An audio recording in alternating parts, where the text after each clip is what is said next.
रिमझिम बारिश तो है लेकिन सावन गायब है। रिमझिम बारिश तो है लेकिन सावन गायब है। बच्चे तो हैं लेकिन बचपन गायब है। बच्चे तो हैं लेकिन बचपन गायब है। क्या हो गई है तासीर जमाने को यारो। क्या हो गई है तासीर जमाने को यारो।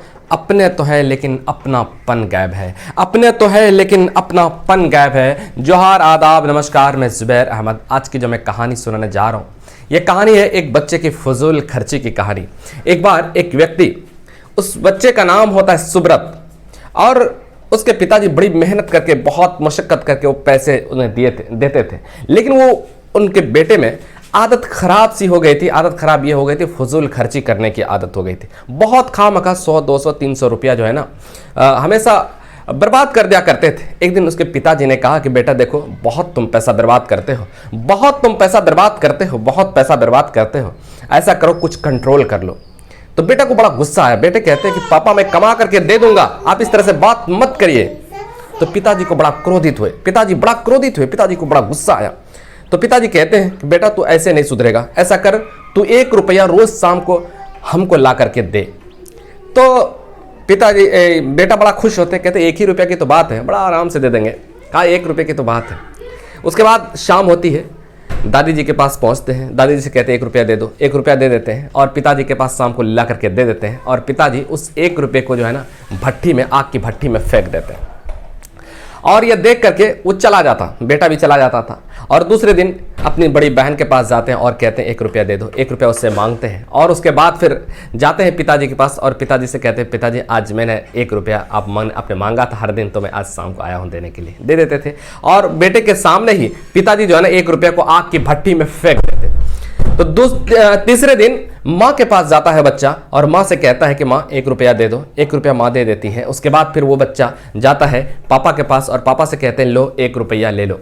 उसके बाद 1 रुपया देते हैं और पिताजी बेटे के सामने आग की भट्टी में 1 रुपया फेंक देते हैं। यानी कि इस तरह से लगातार उसका 5-6 दिन बीत गया।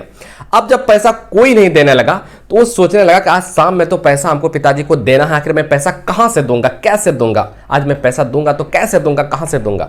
वो सोचने पर मजबूर हो रहे थे, सोच रहे थे आखिर क्या किया जाए। उसके बाद धीरे धीरे वक्त ढलता जाता है और उनको अब चिंता बढ़ गई, उनको समस्या होने लगी, चिंता बढ़ने लगी। सोचने लगा कि शायद अब मैं कैसे क्या करूं। उसके बाद वो जाते हैं, घर से बाहर निकलते हैं। एक रिक्शे वाला एक बूढ़ा आदमी को बैठा करके रिक्शे खींच रहा था। वो हाँफ रहा था, थक चुका था। तो ये लड़का उस रिक्शे वाले से कहता है कि भैया ऐसा करिए, आप अपना रिक्शा मुझे थोड़ा देर खींचने के लिए दे दीजिए, इसके बदले में आप 1 रुपया ही हमको दीजिएगा। तो रिक्शा वाला चूंकि पहले से थका हुआ था तो रिक्शा वाला जो है ना तैयार हो जाता है, कहते हैं ठीक है बेटा तू खींच, मैं तुम्हें 1 रुपया दे दूंगा। उसके बाद खींचते हैं, बहुत खींचते हैं। अब उसके कुछ ही देर में जो है ना हाथ में उसके छाले पड़ गए।